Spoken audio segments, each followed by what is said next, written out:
First impressions are always important. People make impressions of you very quickly. I mean, extremely quickly.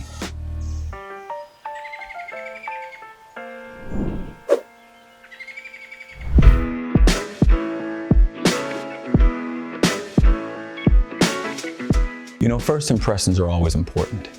Your mom, your teachers, your dad, even Peter Banning. That's a Hook reference, by the way. And if you haven't seen Hook, what did you do with your childhood? But it's true. First impressions are always important. But what if I'm having a bad day?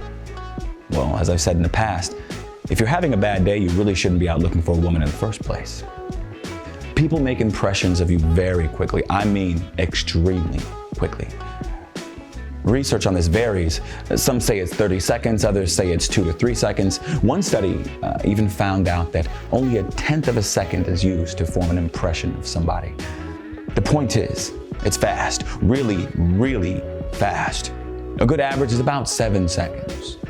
Even the fastest runner in the world, Usain Bolt, for example, takes 9.58 seconds to complete the 100-meter dash. That means before he's finished his run, most people have either decided you're worth their time or written you off in their minds and already moved on to the next thing.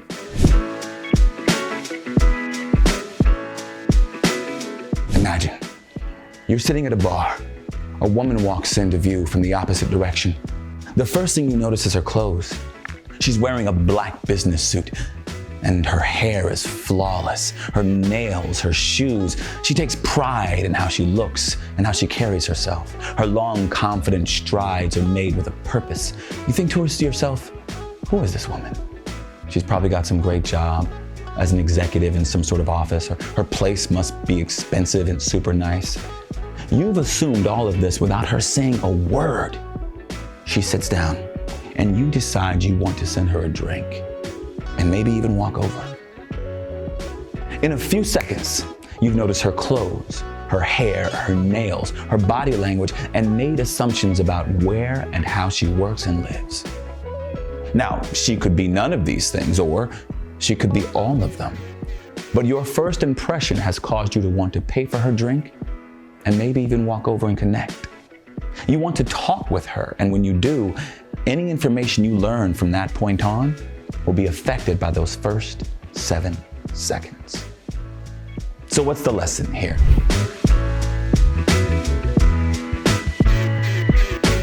Well, it's that the information you show in the first 7 seconds is vitally important because it helps the other person form a positive or negative first impression of you. So here are some ways to make sure you use those 7 seconds wisely. Number 1, bathe. I used to have an acquaintance who stunk. And I mean, he was musty. He smelled like pepper all day long. But he was handsome. So girls would give him their number, but they wouldn't stick around very long. They would ask me, he doesn't smell himself? And in truth, he'd grown so accustomed to it that he really didn't smell. But seriously, it's so important that we take care of ourselves before we even step out of the house. You're the first one that you have to give a first impression to.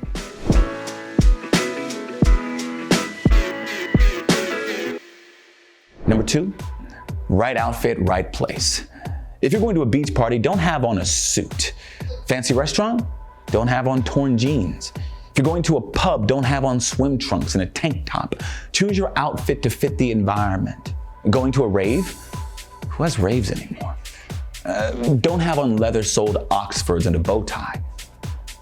Make it fit. What you have on is also as important as how you wear it. So make sure it fits properly. Oh, God. We've all seen that guy with this medium shirt on, and it's like, where did you get that 5th grade shirt from? Why can I see your nipples? Can you breathe? Skinny jeans if you're 250 pounds? No, just no. Sagging pants? You're a grown-ass man. They don't look good on you anymore. What are you, a prison warrior? And that oversized t-shirt thing went out when you were 15, so please, buy your clothes in your size. Your face is your moneymaker. My mom used to say, make sure the living room and the bathroom and the kitchen are always clean. Why? Because they're the first thing that anyone sees when they come into your home. Well, I'll say the same thing about your face and head. That unshaven, rustic, scruffy, unkept swag is great for some guys. Personally, I don't do very well with facial hair, so normally I'm clean shaven. If you do want to rock a beard or a goatee, at least make sure it's groomed. Use a beard balm, trim that soup catcher up. Women have this thing about food being stuck in your face, so keep it nice. Now, this doesn't mean that you have to do it every day, but do it every week or two. Get a haircut, get a facial, or do it at home. Whether you're a construction worker or an office guy, a clean, presentable face says that you take care of what you see, that you care about you. Now you're ready to strut. Walk in with some confidence, not like Spider-Man 3, but honest confidence. You know who you are and you know where you're going. You embrace yourself with your head held high, not down and ashamed to be put in public. I had to teach myself how to walk upright, back straight, shoulders straight. I even had to tape my ankles so that when I walked, the outside of my feet weren't like ruining the other side of my soles before the inside were. Your walk shouldn't be forced. It should be relaxed. We all remember Shaggy from Scooby-Doo, that long, lanky, awkward walk that he would do like he was going to trip over his feet at any moment. Your body language and facial expressions need to line up with the image that you're trying to create with your outfit. Remember, you're being watched from the moment you get out of the car. So keep your head high when you're talking. Maintain a good posture, even in a relaxed situation. Look good for the location, smell good, and of course, make eye contact. Remember, all of these nonverbal cues will be read and interpreted in about 7 seconds.